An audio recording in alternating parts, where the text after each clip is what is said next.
सत्यम जी, राधा वल्लभ गाजियाबाद से। श्री। राधा वल्लभ श्री हरिवंश। महाराज जी, आपके चरणों में कोटि कोटि नमन।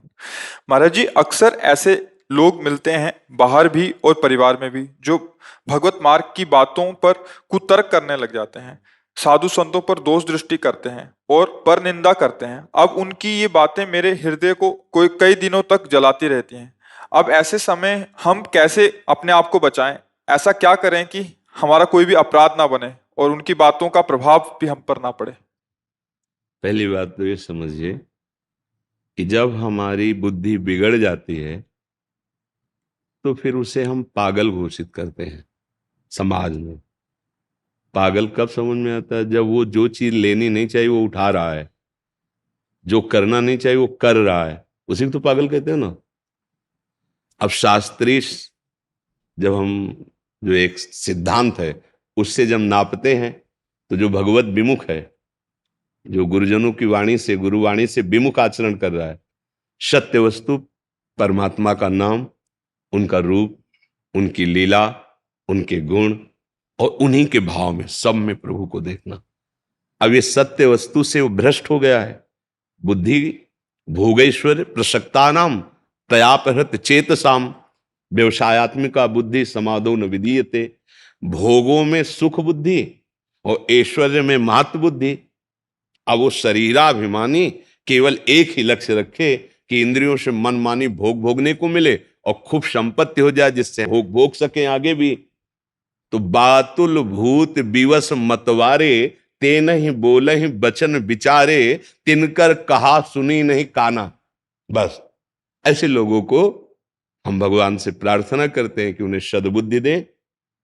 हम उनका निंदा करना या विरोध करना या उपहास करना अपने हृदय से नहीं लेते। जैसे कोई रोड में चलता हुआ पागल आदमी गालियां देने लगे, थूक दे हमारे ऊपर या मारने की चेष्टा करे, तुम अपने को बचाएंगे और हटेंगे। अगर हम भिड़ गए तो चार लोग हमको क्या बोलेंगे? तुम्हारा तुम्हारा दिमाग खराब है, जान रहे बेचारा पागल, यार क्यों ऐसी तुम उससे, वो पागल आदमी, ऐसा बोलेगे ना।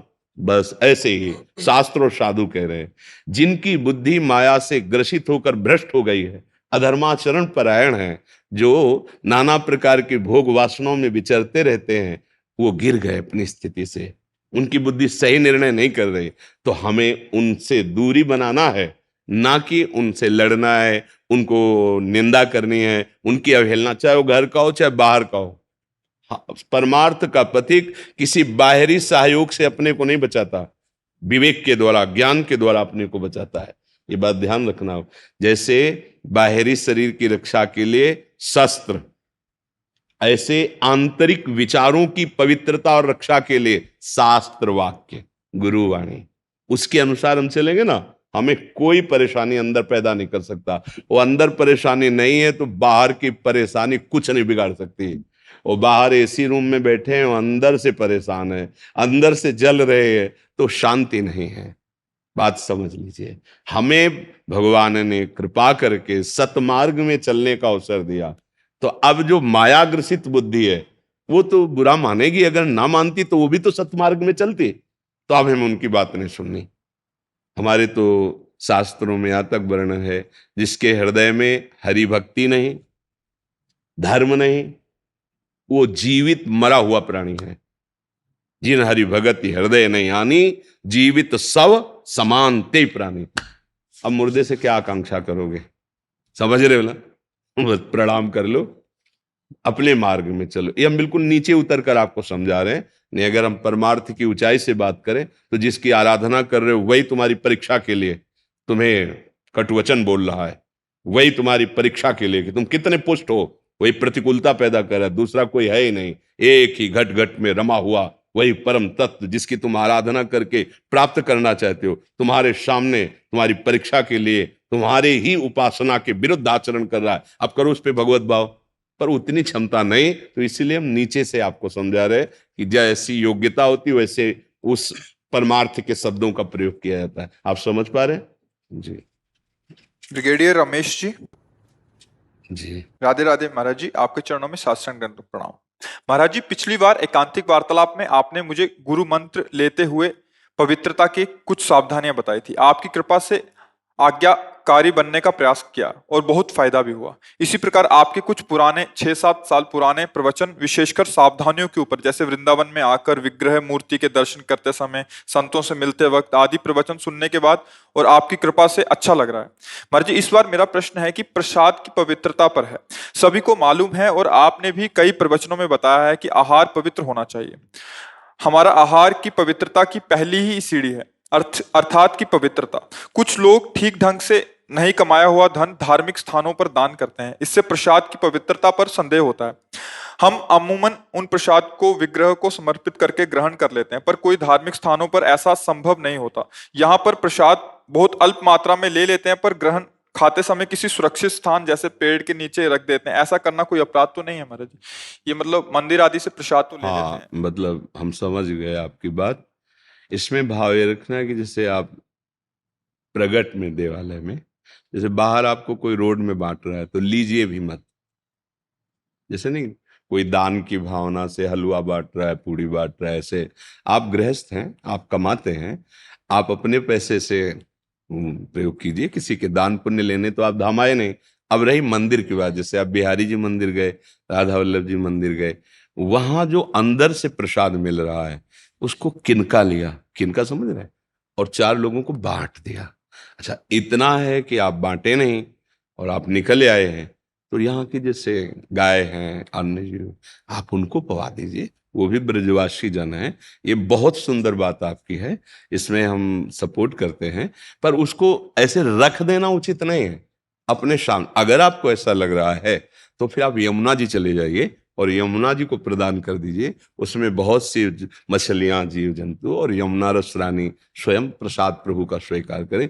ऐसे रख देना अनादर हो जाएगा, अवहेलना हो जाएगी। प्रसाद भगवत स्वरूप है उसे। पर ये हम इस बात को भी सपोर्ट करते हैं कि ठाकुर सर्वसमर्थ है। अब वो चाहे विश्व का कितना भी बड़ा पापी हो, पाप से कमाया हुआ धन हो, वो प्रभु को अर्पित कर तो मालिक है। उनके तो सब बच्चे ही ठहरे ना। नहीं, हमारी सामर्थ्य नहीं उसे हम पचा लें, वो तो सर्व सामर्थ्यशाली। अग्नि में चंदन डालो और चाहे विष्ठा डालो, वो दोनों को अपना ही स्वरूप प्रदान करेगी। अग्नि में बना देगी, नहीं बना देगी, लेकिन अपनी सामर्थ्य नहीं। एक बार क्या हुआ, ये झाड़ू मंडल स्थान है, उसमें सिद्ध बलराम दास बाबा जी महाराज अपने परिकर के साथ रहते थे। ये ब्रज के भक्तों में भी चरित्र है। तो एक दिन वो सुबह बैठे हुए थे, यमुना किनारे ही आश्रम है, तो अचानक दृष्टि गई तो यमुना जी में माताएं बहनें स्नान कर रही थी। तो स्नान करते समय वस्त्र शरीर में गीला, तो उनके हृदय में एकदम काम वासना जागृत हुई। काम वासना। अब वो सच्चे महापुरुष थे, उन्होंने देखा ऐसा कैसे हो रहा है, मतलब ऐसा क्यों हुआ, क्योंकि बहुत परिपक्व महापुरुष थे। ऐसा कैसे हो गया? तो ना आप तो जीवन नहीं रखेंगे, ये बात कैसे आ गई, मतलब गंदी बात आ कैसे गई? देखो, जब आंख में गिरता है छोटा किनका तो बहुत करता है, पीठ में गिर जाए तो नहीं। तो जो अपवित्र हृदय होता है वो पीठ जैसा होता है, बड़ी से बड़ी बात निकल। लेकिन जो पवित्र हृदय होता है आंख जैसा, जरा सा भी गिरा तो उनको बहुत कष्टप्रद लगता है। तो अन्य जो उनके निजजन सेवी जन थे, तो उन्होंने कहा कि बाबा हमारी इच्छा है कि परिक्रमा लगाई जाए वृंदावन की, कीर्तन करते हुए। फिर आप जैसा बाद में बताएंगे वैसा हम करें। वृंदावन की नाम कीर्तन करते परिक्रमा, और उसका प्रभाव खत्म, एकदम हृदय शांत, जैसे नशा उतर गया हो। तो उनका कल कहाँ से प्रसाद आया था? तो उस समय श्री ठाकुर गोविंद देव जी महाराज, जो इस समय बाहर कहाँ है, जयपुर में है, वो यहीं वृंदावन के ठाकुर, उस समय वृंदावन में विराजमान थे। तो बोले गोविंद देव जी का कल प्रसाद आया था पूरा, तो पाया गया। तो उनका गोविंद देव जी का प्रसाद पूछो जाके किसने भोग लगाया था? तो प्रधान सेवक से जब पूछा तो बोले कलकत्ता की वैश्या आई थी और उसने सब श्रृंगार और भोग सब। उनका अब ना पाए तो प्रसाद का अपमान होता, पाए तो ये दशा होती। वो महापुरुष थे, ठाकुर जी के पास गए सीधे, ऐसे दृष्टि मिले। अब अपने तो उनसे गुस्सा भी तो उन्हीं से की जाएगी कि आप प्रसाद ना पावे तो प्रसाद का अपमान होता, प्रसाद पावे तो भाव बिगड़ा। अब हम क्या करें? वहां से आ गए, ठाकुर जी उनके ध्यान में प्रकट हुए और कहा देखो हमारा पूरा जगत है, हमारे सामने तो जो आएगा हम उसे स्वीकार करेंगे। आप किनका रख लो और भिक्षा मांग के पाओ, हमारा तो पूरा जगत है।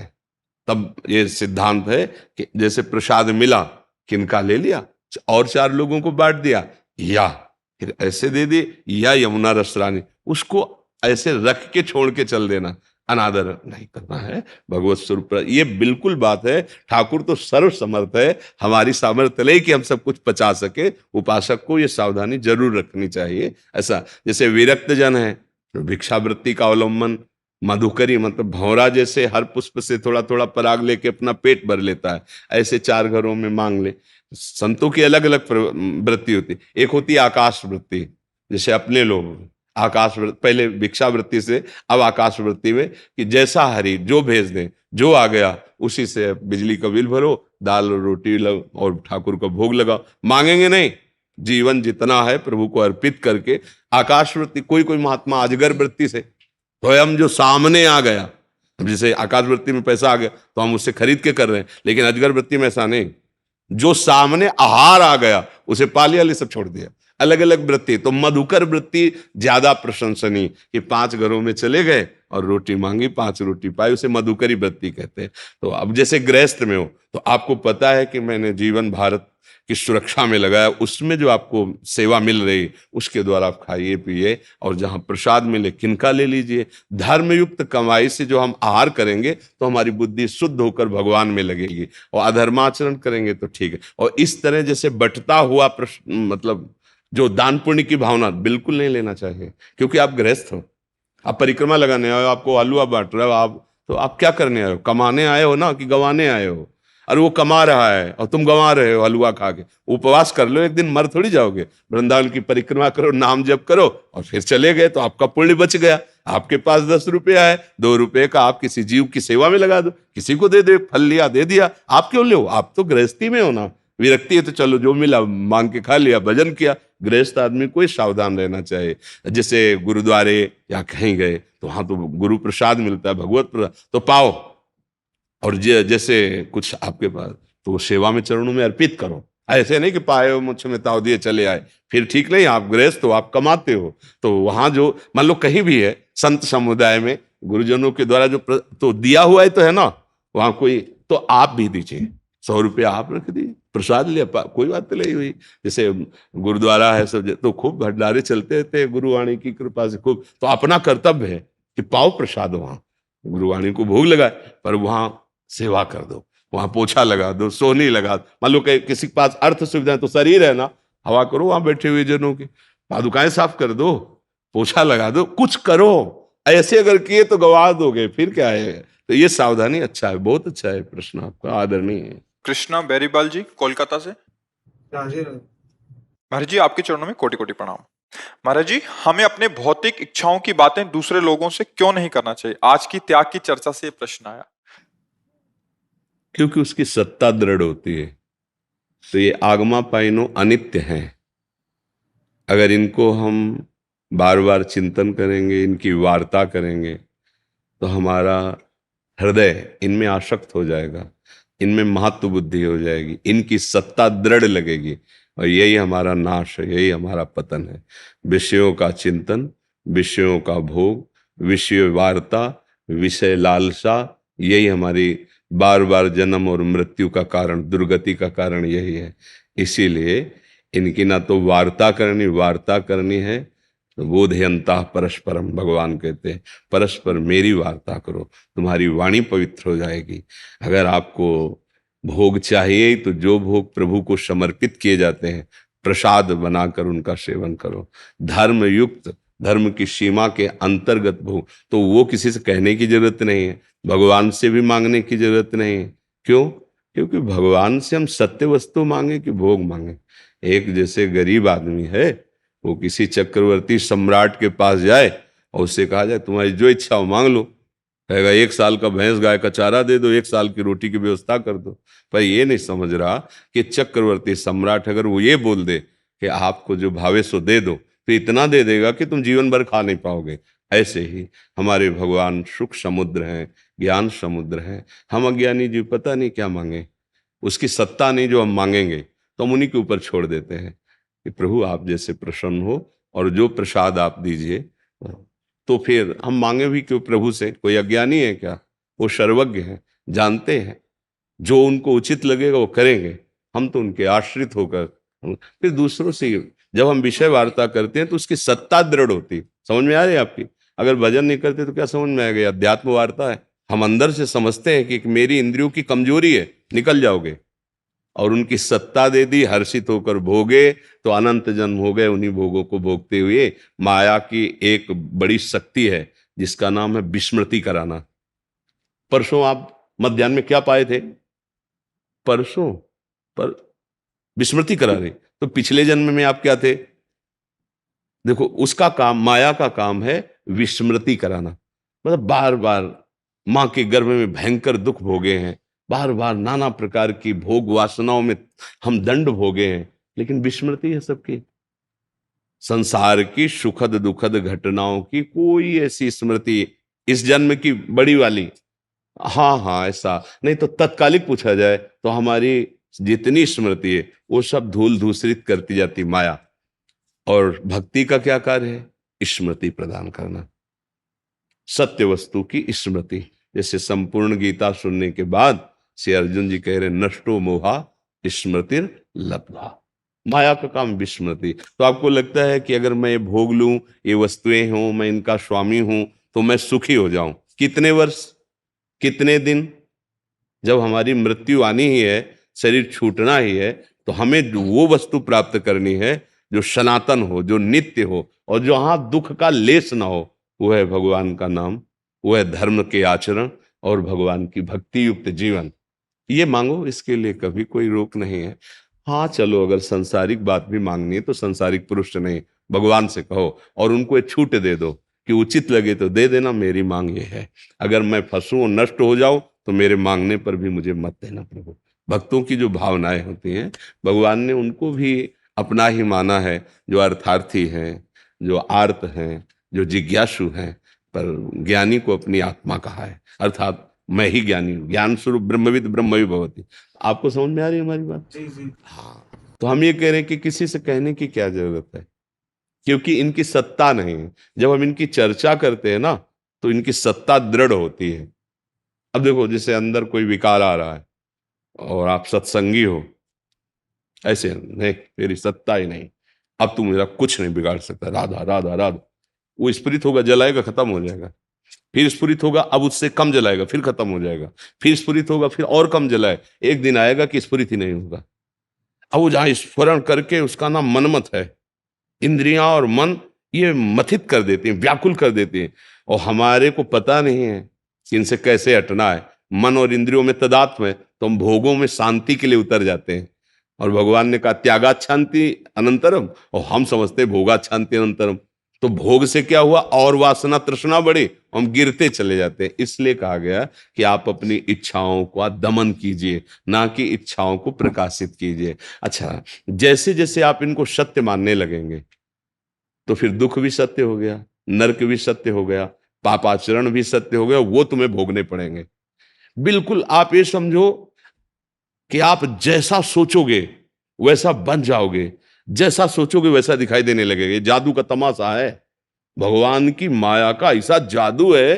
तुम जैसा सोचोगे वैसे तुम्हें अनुभव में आने लगेगा, और जैसा तुम्हारा भाव होगा वैसे तुम्हें दृष्टि प्राप्त हो जाएगी। जैसे मानो जिस कामी पुरुष है और उसकी दृष्टि चाहे वो किसी को भी देखे, वो अपनी कामना से युक्त देखेगा। निष्कामी पुरुष है, वो अपने भाव से। और जो भगवान का प्रेमी है वो सर्वत्र भगवान देख रहा है, नहीं देख? जड़ चेतन जग जीव जत सकल राम में, सिय राम में सब जग जानी, चिद चिद लक्षणम सर्वम राधा कृष्णमयम जगत। हमको क्या दिखाई दे रहा है? स्त्री पुरुष जड़ चेतन।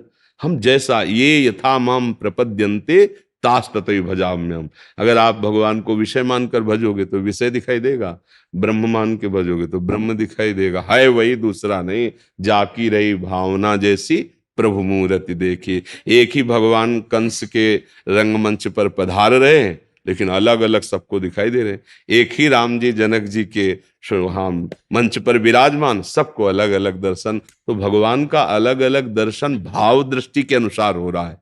तो हमारी दृष्टि कैसी?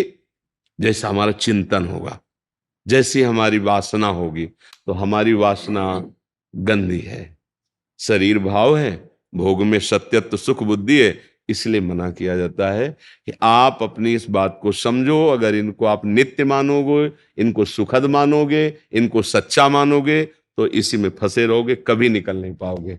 ये भूत के लड्डू हैं, ना खाए तो परेशान, खाए तो परेशान। बोलो है ना? नहीं, ना खाए तो ललचाए, यार कितना बढ़िया है, और खाए तो कभी तृप्ति नहीं। भूत के लड्डू है, हाँ तो एक भूत लगाओ तो परेशान, या तो पंच महाभूत लगे हैं। नहीं एक भूत लगाओ तो आदमी झाड़ फूक करवा ले, ले जा ले क्या क्या, और यहाँ तो पंच महाभूतों का नशा चढ़ गया है कि मैं देह हूं, देहाभिमानी, पंचभूतात्मक रचित इस देह को मैं मान करके इंद्रियों के साथ भोगों में विचरण कर रहा है। बड़ा समस्या है। अब ये चूंकि अध्यात्म है, बिना भजन के इसका रहस्य समझ में नहीं आता है। सत्य मार्ग का अवलोकन, सत्य वार्ता, ये तो भगवान की कृपा है कि आप यहाँ सुनने आए हो, यहाँ बैठने आए हो। नहीं, सत्य शास्त्रों के वाक्य और संत जो भगवत अनुरागी जन है, उनका सत्संग ये बड़े दुर्लभ हैं। अगर आ भी जाए तो कुछ ले नहीं पाते, तर्क वितर्क देहाभिमान, और अगर पकड़ ले महत्संगस तो दुर्लभ हो, पर अगम्यो दुर्गम हो। अगर आप उनकी बात समझ गए तो अमोघस्य है, निश्चित आप परमानंद में डूब जाएंगे। देखो, जब पारस मणि मिल गई तो 100-200 ग्राम सोने की कोई बात रह जाती है क्या? पहाड़ बना लो, पूरी सृष्टि बनाने वाला प्रभु अगर मिल जाए तो आपके पास कमी क्या रह जाएगी? तो हम घाटे में हो जाते हैं। जब प्रभु से कहते हैं कि हमको ये वस्तु दे दो, ये पदार्थ दे दो, तो हम घाटे में हो जाते हैं। जब 10,000 वर्ष तपस्या की श्री करदम जी ने, भगवान प्रसन्न हुए। भगवान ने कहा क्या आपकी इच्छा है? तो उन्होंने कहा हमें पत्नी चाहिए। तो भगवान के आंसू आ गए। उसी से बिंदुसर बना, भागवत में पढ़ के देखना, बिंदुसर का जो प्रादुर्भाव हुआ भगवान के अश्रु से हुआ। कि गजब है, मेरी प्राप्ति के बाद भी है। तब कहा कि ठीक है, आपने पत्नी के लिए मेरी आराधना की, तो विश्व सुंदरी और परम पावन करने वाली महाराज मन और शत्रुपा से प्रकट देवहूति नाम की कुमारी आएंगी और तुम्हारा वरण करेंगी। और फिर आगे वाली बात स्वयं कह रहे हैं कि मैं स्वयं पुत्र रूप में आऊंगा और तुम्हें उपदेश करके तुम्हारा उद्धार करूंगा। देखो, भगवान के लिए कामना जो भगवान से की गई, तो भगवान ने अपने आप ठेका उद्धार का भी ले लिया, और कपिल भगवान के रूप में अवतरित होकर सांख्य योग क्या, प्रकृति और परमात्मा का बड़ा सुंदर उपदेश करके श्री करदम जी को परम पद प्रदान किया। तो अगर हम कोई चाह भी करें तो भगवान से करें और भगवान के ऊपर छोड़ दें, तो वो चाह के साथ, जैसे संखिया जहर है, खाएं तो मर जाएगा, पर जैसे दमा आदि बड़ी बड़ी बीमारियां हैं, जब वैद्य उसे शोध कर अन्य औषधियों से मिला के देता है तो रोग निवारण, ऐसे विषय हमें मार देगा। और वही विषय जब भगवद अर्पित प्रसाद हो जाता है तो प्रसादे सर्व दुखा नाम महानिरस्य उपजायते। इसलिए रोकते हैं कि असत वस्तु की सत्ता को दृढ़ मत करो, ना सतो विद्यते भाव, ना भाव विद्यते सता। समझ पा रहे आप जी? राधा राधा। एडवोकेट अमित पुरी जी। राधे राधे। राधे राधे महाराज जी, आपके चरणों में कोटि कोटि प्रणाम। गुरुदेव, कलयुग में अपने कर्म पर नजर कैसे रखें? मोह माया लोभ अहंकार नजर करने वाला होता कौन है ये समझना पड़ेगा ना। आप ही नजर करने वाले हो और फिर नजर चूकने वाले हो। तो आप तो नजर चूके हुए हो, तो नजर करे कौन? चूकी हुई नजर का स्वरूप क्या है? अंतःकरण में तदात्म भाव। आप ये नहीं देख रहे हैं, कह जरूर देते हैं मन आज मेरा शांत नहीं है, मतलब दृष्टा तो आप सूचित कर रहे हैं वाणी से, लेकिन आप मन बने हुए हैं, आप स्वयं को उसके साथ अशांत किए हैं। आज मेरी इच्छा है ये खाऊं, ये देखूं, ये सुनूं, ये आपका विषय नहीं, ये उन इंद्रियों का विषय जिनके साथ मन मिल गया है। पर आप उस समय तदात्म है, तो आप नजर कैसे रखेंगे? नजर तो दृष्टा पुरुष रखता है, जो दृष्टा भाव को प्राप्त, दृष्टा ही तो नजर रखेगा। और हम तो दृश्य बने हुए हैं, जो हमारा अंतःकरण मांगता है वही। अब क्या करें? हमें इससे अलगाव चाहिए। तो इसके दो उपाय हैं, एक हरिभजन सत्संग। जैसे पंछी आकाश की यात्रा में दो पंखों का प्रयोग करता है, ऐसे ही परमार्थ की यात्रा साधन को हरिभजन है, कै सत्संग सहाय। प्रधान साधना नाम जप, और इसमें रुचि, क्या करना चाहिए क्या नहीं करना चाहिए, इस दृष्टि को प्राप्त करने के लिए शास्त्र स्वाध्याय सत्संग। अगर सत्संग नहीं है हरिभजन नहीं तो आप स्वयं फिसले हुए, फिर जांचेगा कौन? जांचता तो वो है जो दृष्टा भाव को प्राप्त हो रहा है। हम तो दृश्य में आसक्त हो रहे हैं, हम इंद्री बने हुए हैं, हम मन बने हुए हैं, हम देह बने हुए हैं। तो इसलिए चाहे जो युग हो, चाहे जो युग हो, साधना ठीक हो तो आप सतयुग में ही हैं। मानो भगवत चर्चा हो रहे, भगवान नाम जप कर रहे, पवित्र आहार पा रहे, सबके साथ से सदव्यवहार कर रहे, तो कलयुग कहाँ है? अब व्यभिचार कर रहे हैं, मांस मदिरा पी रहे हैं, जुआ खेल रहे हैं, हिंसा कर रहे हैं, तो फिर आप कलयुग में ही हैं। देखो त्रेता में राम जी ने जब वन में हड्डियों का ढेर देखा तो पूछा ऋषियों से ये क्या है, तो उनका जानते हुए स्वामी आप अनजान की बात पूछते हैं। ये ऋषियों की वो हड्डियों का ढेर है जो निशाचरों ने खा खा के। तो ऐसा नहीं है कि अभी ही उपद्रव हो रहा था, पहले कभी नहीं हुआ। नहीं, ये सब चलता रहता है। तीन लीलाएं भगवान की, सतोगुण रजोगुण तमोगुण की। आप अगर सात्विक भाव, सात्विक आहार, सात्विक चिंतन, तो आप सतयुग में हैं, आप भगवान में स्थित हैं। और अगर आप गंदी बातें चिंतन करें तो जो कलयुग का प्रभाव हो रहा है, और युगों में भी झांक के देख लो, वो आचरण मिलते हैं। क्योंकि जो तमोगुण को रजोगुण को स्वीकार किए उसके आचरण वही होंगे। हाँ, कलयुग में थोड़ा विशेषता है, कलयुग के प्रभाव की विशेषता है, पर भगवान के नाम से बढ़कर थोड़ी कलयुग सामर्थ्यशाली। अगर हम नाम जप करते हैं, सत्य शास्त्रों के अनुसार चलते हैं, तो हमारे ऊपर कलयुग का कोई प्रभाव नहीं रहेगा। कलयुग का प्रभाव तब होता है जब भगवत विमुख होते हैं। देखो, कलयुग के प्रभाव को रखा गया है मदिरा पीना, परिस्त्री गमन करना, स्वर्ण चोरी अर्थात चोरी करना, हिंसा, मारकाट, मांस आदि खाना नहीं, और द्वित कीड़ा, छल कपट, जुआ आदि। अगर ये आचरण नहीं है तो आपके ऊपर कलयुग का प्रभाव नहीं पड़ेगा। ये आचरण है तो आप कोई भी हो, प्रभाव उसका पड़ेगा। कलयुग जो है वो ऐसे अटैक नहीं करता, जब आप उसके स्थान दोगे तभी वो आएगा। नहीं तो नाम जप करो, भगवत आराधना, क्या कलयुग है, क्या कलयुग है? बोलो कहाँ कलयुग? सुबह से शुरू है 1:30 बजे रात्रि से लाइन पे खड़े हैं। आप सोचो, पूरा रोड 2 किलोमीटर का है, वहां से यहाँ तक, यहाँ गेट से लेकर वहां उस गेट तक 2 किलोमीटर, व्यक्ति ही व्यक्ति, व्यक्ति ही व्यक्ति। क्या है? आपके अंदर भाव आया है। तो कलयुग, अगर कलयुग आपके ऊपर होता तो आप वो कहीं और खड़े होते, यहाँ नहीं खड़े होते। यहाँ खड़े हैं मतलब कलयुग नहीं है। आप देखो, राधा राधा राधा राधा ऐसे चिल्ला रहे हैं, और घंटों से पहले खड़े हैं। मतलब अगर हम 2-2:30 बजे निकलते तो वो पहले से खड़े हैं। अगर वो जो श्रृंगार करते हैं रोड में, वो उसको देखो तो ऐसा लगता है 2-3 घंटे पहले किया होगा। पत्रावली सब ऐसे रचना हो, सब चौक पूरना। ये कलयुग है, भला एक कलयुग है। अगर कलयुग होता है तो हमें धक्का मार करके निकल जाते। नहीं, वो तो ऐसे फूल बरसा रहे हैं। और आप शराब खाने में देखो जाके, जहां मदिरा ले वहां कलयुग आपको दिखाई देगा। जहां व्यभिचार होता है वहां कलयुग दिखाए, जहां जुआ हो रहा है वहां कलयुग होगा, जहां हिंसा चोर वहां कलयुग होगा। देखो, हर युग का प्रभाव अभी है। अब आप किस युग को धारण करते, बस बात ये है। आप अच्छे आचरण करो, नाम जप करो, अच्छे से चलो, तो आप देखो जो सतयुग का प्रभाव वो आपको दिखाई देगा। और जो भगवान के समय, त्रेता में, सतयुग में, द्वापर में, भगवान के अवतार के समय भी वो जो भगवत भाव के नहीं थे, तो उनमें वही सब था जो कलयुग में वही सब था। मार काट, बेविचार, गंदे आचरण, भगवान के आगे किसी की नहीं चलती। हम नाम जप करें, भगवत आश्रित रहें। समझ रहे आप? चंद्रपाल जी आगरा से। श्री हरिवंश आगरा। श्री हरिवंश महाराज जी, महाराज जी आज राधा नाम की गूंज गांव गांव नगर नगर हो रही है। कलयुगी यंत्र मोबाइल को जो भी जैसा भी व्यक्ति छोटा या बड़ा चला रहा है, वो एक बार दिन में आपको जरूर सुन लेता है। आज लोगों में बहुत समय बाद ऐसा विश्वास जग रहा है कि ये बाबा हमारे हैं, हमारी समस्याओं से निकालकर प्रभु भक्ति में लगा रहे हैं। राधा रानी ने हमको आप दिए बारंबार। नमस्कार महाराज जी। महाराज जी, इसमें बात है कि प्रभु का ही विधान है। जैसे साउंड बहुत बढ़िया बोल रहा हो, तो साउंड की खास बात नहीं, बात है कि पीछे जो मशीन है ना, उसमें जो चिप में भरा है वो बोल रहा है। तो ये साउंड है जो एक बाबा रूप रखे हुए है, पर इसमें जो अंदर चिप है वो प्रिया जो प्रभु है, उसी से सबका मंगल हो रहा है। मतलब बाहर से ना हम, अगर हम कहें तो ना हमारी सामर्थ है, ना हमारा प्रभाव है। ये हमारे प्रियालाल की सामर्थ है और ये प्रियालाल का प्रभाव है।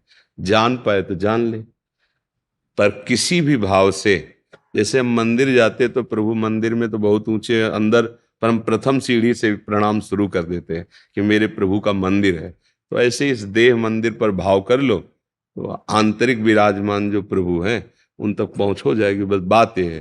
पर यहाँ कहीं कोई ऐसा नहीं कि हमारी श्रेष्ठता या हमारा प्रभाव, ऐसा नहीं है। इसमें जो विराजमान है वो प्रभु का खेल है। ये जो सबका स्वरूप आप देख रहे हैं, ये किसी व्यक्ति की सामर्थ्य नहीं है, किसी की सामर्थ्य, ये उसी की सामर्थ्य जो कर तुम अकर तुम अन्यथा कर तुम। हमें कुछ पता नहीं कि आप प्रश्न करोगे हम क्या उत्तर देंगे, हम नहीं है। जो आ रहा है उसको पकड़ लो। हम भी सुनते हैं जैसे आप सुनते हैं। अगर हमें आप माने तो हम भी श्रोता ही हैं। हम भी देखते हैं क्या करवाया जा रहा है, क्या बुलवाया जा रहा है, क्या देख। बस ये समझो, हम अभी कल परसों बोले थे किसी से जैसे हाईजैक कर लिया जाए ना तो हाईजैक होने पर उसका कोई अधिकार नहीं रह जाता ला। बस हाईजैक कर लिया गया है ये जीवन, मृत जीवन को हाईजैक कर लिया गया है, मृत जीवन को अमृत बना दिया। बस उन्होंने अपना अधिकार, वही उनका प्रभाव है। यहाँ व्यक्तित्व तो नहीं है। यहाँ ऐसा नहीं कह सकते कि नहीं, बिल्कुल नहीं, अंदर से समझ। और जो विश्वास मानकर चल दे तो उसको वही अनुभूति होगी। क्योंकि ये हमारे वचन नहीं है, ये हमारा प्रभाव नहीं है, ये प्रभु का प्रभाव है। जो पहली बार हमारे सामने आते हो कहते कई महीना से सत्संग सुने, हमारा बड़ा परिवर्तन हो गया। तो हम मिलते होते, बार बार बात करते होते, तो ये कौन परिवर्तन कर रहा है? जिसकी वाणी है वही जाके परिवर्तन। हजारों लोग कहते हैं हमारे स्वप्न में आ पाए, तो हमें पता होना चाहिए ना। अगर हम गए, नहीं, हमें कोई पता नहीं है वाकई में, तो कौन कर रहा है? वो कर रहा है ना, वो जादूगर जो पूरे विश्व को नचा रहा है, वही कर रहा है। उसका उसके सिवा बस सोई जाने जे देव जनाई और जानत तुम्हें तुम्हें हो जाए। वह सारा खेल उनका है। उनके यहाँ को हम तुच्छा परम धमा। हमारी पूछो इतनी इतनी दवाएं, पानी पीने की व्यवस्था नहीं, क्योंकि पानी ज्यादा पियो तो शरीर फूलेगा, डायलिसिस। ये हमारा है और ये हमारे प्रभु का है।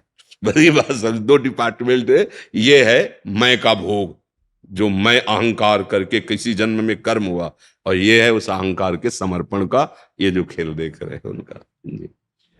हाँ, बस हम सबसे यही प्रार्थना करते हैं, अगर हमारी प्रार्थना आप स्वीकार करें कि आप जीवन में अभी तक जो हुआ, अब शराब न पिएं, मांस न खाएं, पानी ग्रहण जिससे किया है उसी से भाव रखें, गृहस्थ संबंध का।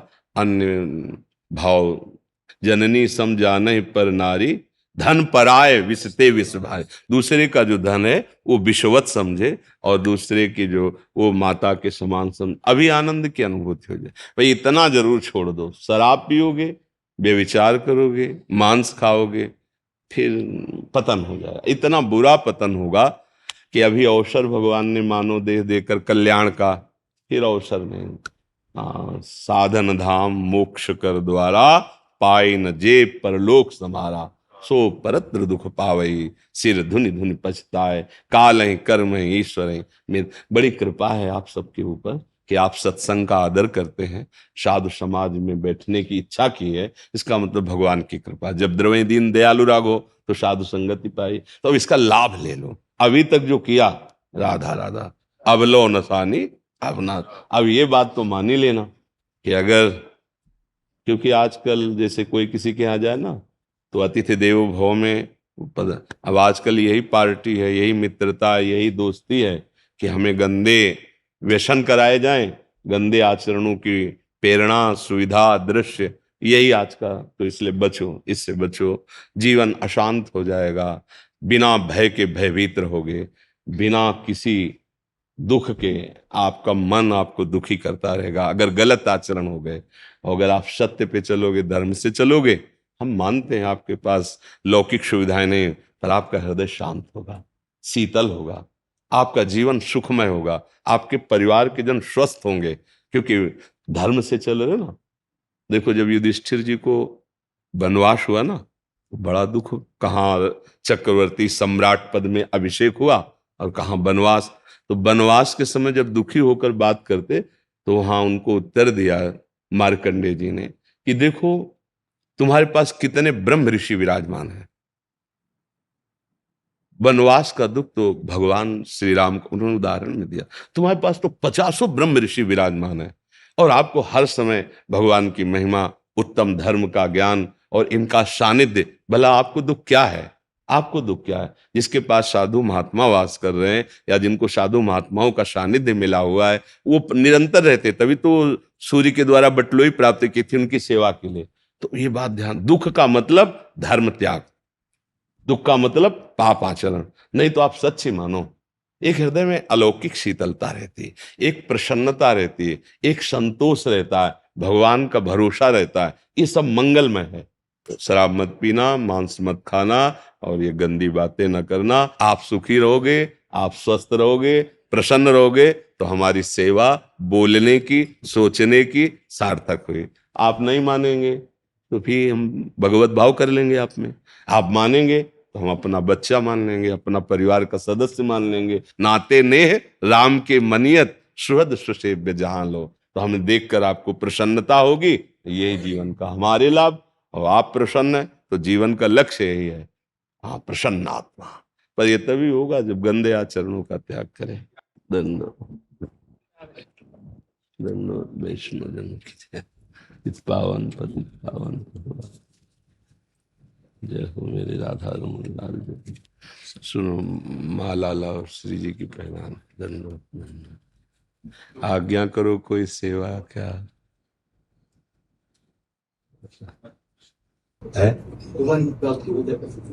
हाँ, उसके लिए सही मानो तो कुछ करने से प्राप्त नहीं होते, होने से हो जाते हैं। हमारा सर्वस्व भाव उनके चरणों में हो जाए। जैसे मान लो कहा जाए कि भजन करने से भगवान की प्राप्ति हो जाती है, तो भजन का स्वरूप भी यही है कि उनके सिवा हमारे हृदय में और कोई आश्रय और कोई आश और कोई चिंतन न रह जाए, तो भगवान का साक्षात्कार बहुत सुलभ हो जाता है। अनन्य चेता सततम यो माम स्मृति नित्य सहा तस्याहम सुलभा पार्थ नित्य युक्तस्य योगिना। युक्त होने का तात्पर्य यही है कि मन वचन कर्म से अब ये मान लिया है, सत्य वस्तु सत्य संबंध प्रभु के सिवा हमारा कोई नहीं है। वही हमारी जीवन आश है, वही हमारे विश्वास है, वही हमारा सर्व। बस निश्चित समझो, ये भावना जागृत होते ही अखंड भजन अपने आप होने लगता है, जिससे हमारा अपनापन होता है, वहीं ममता होती है, जहां ममता होती है वहीं चिंतन होता है। तो समता सब संसार में और ममता नित्य विहार में। श्यामा श्याम हमारे आराध्य देव, आप मानो सिया राम। तो जो हमारे आराध्य देव हैं उनमें ममता हो और संपूर्ण विश्व में समदृष्टि हो जाए कि मेरे प्रभु ही विराजमान है, बस बात बन गई। जब इंद्रिय और मन में ममता होती है तो भोग प्रिय लगते हैं, और जब प्रभु के चरणों में ममता होती है तो नाम रूप लीला गुण संत जनों का संग उनके चरित्र ये सब प्राण प्रिय लगने लगते हैं। जब प्रभु की सिवा और कोई स्मृति नहीं तो निश्चित उसी क्षण उसे भगवत साक्षात्कार हो जाता है। अभी क्या है कि वृत्तियां फैली हुई हैं, उनको धीरे धीरे समेटना है। बस अखंड स्मृति ही भगवत प्राप्ति है।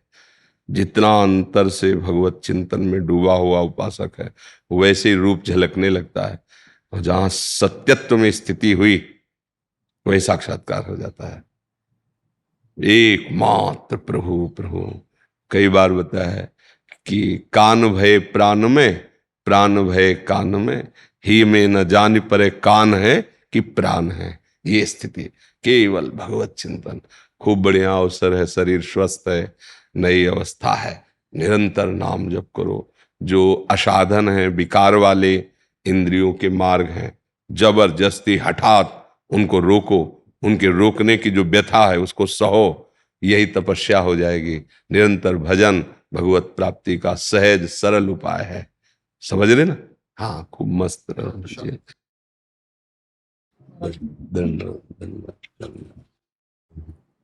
आपके दर्शन हेतु आए थे, जी जी, आशीर्वाद हेतु। हाँ, बस हम यही प्रार्थना करेंगे, निवेदन करेंगे कि ये जीवन व्यर्थ ना जाए। जो भी सेवा पद हमारे भारत सरकार की आपको मिली है, ये हमारे भगवान की उपासना माने। कोई भी ऐसा कार्य ना करें जो आप जानते हैं कि नहीं करना चाहिए। बस आगे और कुछ देश देने की जरूरत। जो आप जानते हैं नहीं करना चाहिए वो आप ना कीजिए, और जो आपका कर्तव्य है उसको कीजिए। आपके लिए यही उपासना है। जैसे हमारे माला जप से हमें भगवान की प्रसन्नता प्राप्त होती, ऐसे आपको अपने कर्तव्य पालन से प्राप्त होगी। बस आप बीच बीच में जो नाम प्रिय लगे भगवान का वो स्मरण कीजिए, और इतना ध्यान रखिए कि शरीर की अवधि एक निश्चित है। ये इसलिए संकेत कर रहे कि ये आपको सावधान रखेगा। शरीर की एक अवधि है, निश्चित श्वासें हैं, उसके आगे कोई भी गुंजाइश नहीं है कि हमें जीने दिया जाए। एक भी श्वास एक्स्ट्रा नहीं ले सकते, बिल्कुल पक्का समझा, सरकारी है हिसाब किताब।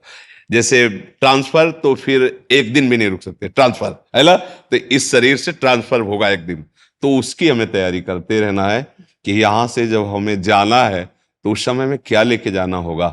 बस हो जाएगा नाम, हो जाएगा सत्य, हो जाएगा आपका कर्तव्य कर्म। बस इतना ध्यान रखते रहिएगा। भगवान की आप पर कृपा ही है। कृपा ना होती तो आप संतों का आदर नहीं करते, आप संतों के पास नहीं आते। बिनु हरि कृपा मिले नहीं संता। आपके हृदय में भगवान के प्रति आस्था है तो उसका जीवन मंगल ही होता है। जैसे नींव भर जाए तो महल बनने में देर नहीं लगती, तो आस्तिकता ये नींव है। आस्तिकता भगवान है, सत्य है, भगवान का मार्ग सत्य है। अगर इतना विश्वास हो गया है तो महल अर्थात भक्ति होने में देर नहीं लगेगी। आपकी स्वास्थ्य, आपकी बुद्धि, ये सब पवित्र रहे और आप हमारे देश और हमारे भगवान को प्रसन्न कर लें। जी जी जी मोहित जी। जी।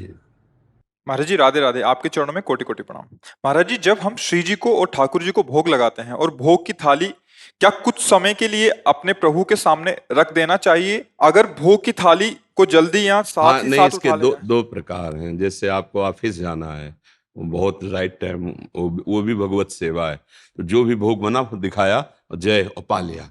इसके बाद फिर जो घर में है, वो जब राजभोग बना है, दोपहर का भोजन, तो आराम से 10 मिनट 15 मिनट सामने रख के नाम जप करें, मानो कि प्रभु पार हैं ऐसा। पर हम बिना उनको अर्पित के पा नहीं सकते। और हमें जाना है ऑफिस, अब टाइम है नहीं कि 15 मिनट हम भोग तो ऐसे दिखाया राधा वल्लभ लाल की जो पाया और चले गए।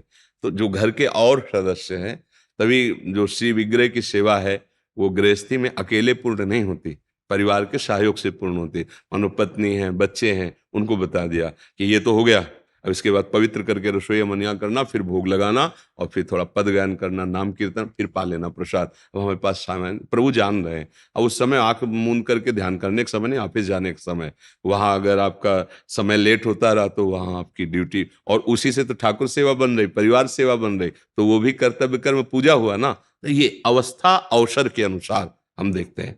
अब आप ट्रेन में चल रहे हो, बिना अर्पित किए पाना नहीं, अब पूरे ठाकुर जी को लेके थोड़ी चला जाए। तो राधा वल्लभ लाल की जय, हे प्रभु आपकी तो पानी हो गया, यहाँ बैठे हैं प्रभु पा रहे हैं, ऐसे भाव कर लिए गए। तो विवेकवान पुरुष हर समय प्रभु से जुड़ा रहना चाहिए, चित्त का चिंतन जुड़ना चाहिए, ये बात समझता है। समय है तो पूजा का विस्तार कर दिया, कम समय है तो कम समय में कर लिया, बिल्कुल नहीं है तो चलते चलते पूजा हो जाएगी। राधा वल्लभ लाल की जय। हम अपना बस में बैठे, 2 पराठा पा रहे, सेवा कर लिए जाके ना, राधा वल्लभ, वो भोग लग रहा है, भावना करो प्रभु आपका, आप यहाँ बैठे हो, पा रहे हो गया। समझ रहे ना? सबसे बड़ी खास बात है प्रभु से जुड़े रहना। ये जितनी क्रियाएं हैं ना, प्रभु से जो, प्रभु ही यहाँ अंदर बैठ करके अन्न पचा रहे हैं। अहम वैश्वानरो भूत्वा प्राणिनाम देहमाश्रिता, मैं प्राणियों के अंदर वैश्वानर अग्नि के रूप में, जठराग्नि के रूप में सब अन्न को पचाता, तो वही तो पा रहे हैं ना। तो बाहर से समर्पित किया, समय नहीं है तो भाव से समर्पित किया, पा लिया। प्रभु ही पा रहे हैं, आप ही पा रहे। जुड़े रहना, प्रभु उप आसन, उपासना मतलब प्रभु के नजदीक रहना, जुड़े रहना। कहीं भी हो, चलते फिरते उठते बैठते प्रभु से जुड़े रहो, परम मंगल हो जाएगा, परम सुख मिल जाएगा। कभी नाम जप से जुड़े, कभी उनकी कथा सुन रहे, सत्संग बहुत बढ़िया। जैसे कलयुगी यंत्र मोबाइल है ना, तो ये इसमें दोष भी है और इसमें महान गुण भी है। कोई भी ऐसा नहीं जिसमें गुण दोष है। अब जिसको दोष लेना है तो दोष ले लो, गुण लेना है तो गुण ले लो। तो गुण इतना बढ़िया है कि आप कहीं भी हो, किसी भी महापुरुष के वचन सुन सकते हो, नहीं कहीं भी सुन सकते हो। अच्छा, आप अकेले फंस गए, बड़ी समस्या है, कितना बढ़िया गुण है, आप किसी को भी सूचना दे सकते हो, पुलिस को दे सकते हो, घर वालों को किसी को भी दे सकते हो। जहां आपकी आवाज नहीं जा सकती वहां मोबाइल पहुंचा देगा, ले पहुंचा देगा। अगर दोस्त देखो, अब एकांत में बैठे गंदी बातें चयन करके देखो तो फिर आपका पतन हो ही जाएगा। तो मोबाइल अच्छी चीज भी है, बहुत लाभदायक है कि जो हम बात आपसे कर रहे हैं ये अभी कम समझ में आई, और इसको 10 बार सुनोगे तो ज्यादा समझ में आ जाएगी। तो 10 बार हमारे रूप को दिखाना, हमारी बात सुनाना मोबाइल काम करेगा। तो हमें तो लगता है कि बहुत बढ़िया। तो अगर हम बढ़िया बात पकड़े तो मोबाइल बहुत बढ़िया है, और अगर बुरी बात पकड़ लें तो फिर गड़बड़ है। तो ऐसे ही पूरी सृष्टि में अगर हम बढ़िया कार्य तो फिर हमें बढ़िया बढ़िया समझ में आएगा, बुरे कार्य तो सब फिर बुरे ही नजर आएंगे। तो ऐसा है। वो अगर भोग लगाने में अगर थोड़ा लेट हो जाए तो अपराध तो नहीं?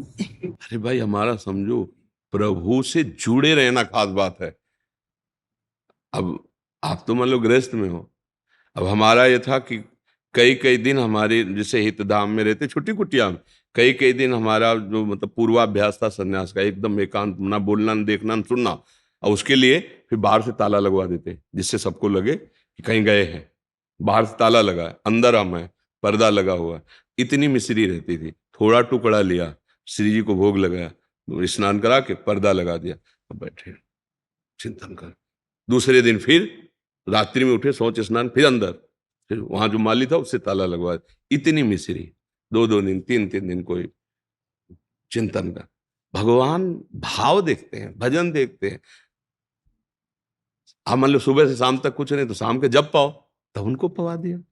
अरे वो अन्न के भूखे नहीं है, वो आपका भाव के भूखे नहीं। भगवान भाव का भूखा हूं मैं और भाव ही एक सार है, भाव से मुझको भजे तो भाव से बेड़ा पार है, भाव बिन सुनी पुकारे मैं कभी सुनता नहीं, भाव पूरित टेर ही करती मुझे लाचार। दुशासन ने, दुर्योधन ने इतनी भारी व्यवस्था की थी जब भगवान संधि के लिए गए थे ना, कि हम कहा कि आओ, तो उनका 2 ही प्रकार से स्वागत स्वीकार किया जाता है, या तो प्रीति हो और या भी भूखा हो। हम में भूख नहीं, तुम में प्रीति नहीं, गए नहीं। और वही प्रभु उसी क्षण विदुर जी के घर जाते हैं, भाव दशा में विदुरान उनसे मांग के कहते कुछ खवाओ, भूख लगी है। भगवान क्या, काय की भूख लगी? भाव की। विदुरानी जी ऐसे कि कुछ सुध ही नहीं, वो केला रखे, आप लाओ और मुझे पवाओ। लाई केला, गूदा फेंक रही, छिलका पवा रहे। प्रभु कैसे पा रहे? जैसे स्वादिष्ट पाया जाता है, पुलकित हो रहे हैं। वो पवाने में पुलकित है, प्रभु पाने में पुलकित है। अब विदुर जी जब आए तो उनका अरे बावरी, ये क्या गूदा सब इधर पड़ा हुआ है, छिलका प्रभु को खवा रहे। ऐसे किया और गूदा, बोले विदुर जी वो स्वाद नहीं, जो काकी के पवाने में स्वाद था वो अब स्वाद, अब स्वाद। भाव भगवान क्या पा रहे हैं? बोले छिलका पा रहे हैं। पा द्वारिकाधीश अनंत ब्रह्मांडों का ऐश्वर्य चरणों में लुट रहा है, और सुदामा जी के जब तंदुल छीन के पा रहे ना, आहा, तो रुक्मिणी जी आश्चर्यचकित हो रहे, ऐसा तो किसी भोग में नहीं बोले। इतने 56 भोग लगते, कभी नहीं बोले। आज एक गरीब ब्राह्मण के तंदुल, चावल भी पूरे नहीं थे, तंदुल बन टुकड़े आ गए, और भगवान ऐसे पारे, रोमांच हो रहा है भगवान को। कहे आज पूरा विश्व तृप्त हो रहा है सुदामा, तुम्हारे इन तंदुलों से आज पूरा विश्व। क्या है, क्या है इनमें? क्या है? भाव, भाव है, भाव। सबरी जी के बेर, बेर कोई बहुत अंगूर है क्या? और भगवान कैसे पा रहे हैं? बार बार प्रशंसा करते हुए पा रहे हैं। क्या है इसमें? बेर में क्या है? बेर कोई प्रशंसा नहीं, भाव। ये बात हम जो कह रहे हैं उसको समझो। आपका भाव है ना, प्रभु मेरे भूखे होंगे, बस काश हमारे पास आधा घंटा समय होता और मैं ऐसा ऐसा ऐसा, वो हो गया, प्रभु ने पा लिया, आपका काम हो गया। भाव सा जुड़े रहो, प्रभु से जुड़े रहो। हाँ, समय है तो हम समय प्रगट में, नहीं तो कर्तव्य। भाई जी से हनुमान प्रसाद पोद्दार जी से बड़े बड़े लोग मिलने आते, संत जन सब मिलने आते। उनकी सेवा में राधे श्याम बंका जी थे, संपादन का कार्य भाई जी की स्थिति के अनुसार, जो कभी कभी भाव में डूब जाते, 20-20 घंटे शुद्ध नहीं तो संपादन कौन करे, वहां संपादन, तो वो मिलने नहीं जाते थे। काफी काफी दिन हुए, तो कई भक्तों ने कहा कि आप तो उनके निजी जन हो, बाहर से आते हैं दर्शन करने, आप उनके दर्शन करने नहीं जाते। तो मतलब हमारी समझ में नहीं आ रहा, क्या भाई जी पर आपकी वैसी भावना नहीं जैसे लोगों की है? तो जब बहुत किया था, उन्होंने कहा देखो, भाई जी की आज्ञा का पालन करना भाई जी से मिलने से भी ज्यादा मैं समझता हूँ। अगर हम आज्ञा पालन कर रहे हो, भाई जी निश्चिंत है ना, तो मुझे बात समझो। हाँ, अगर हम प्रभु के जुड़े हैं ना, उनकी आज्ञा पे है ना, बड़ा मस्ती मस्ती।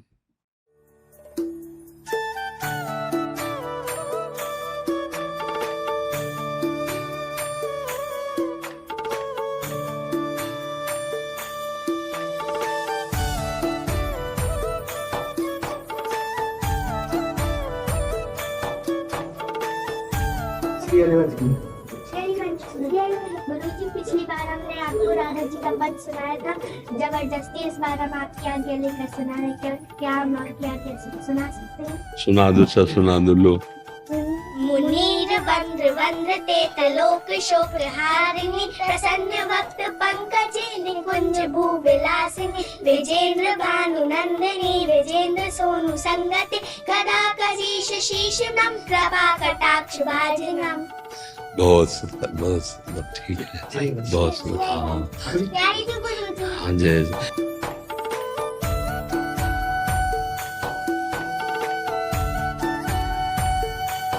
जी राधा वल्लभ श्री हरिवंश, श्री हरिवंश, राधा वल्लभ।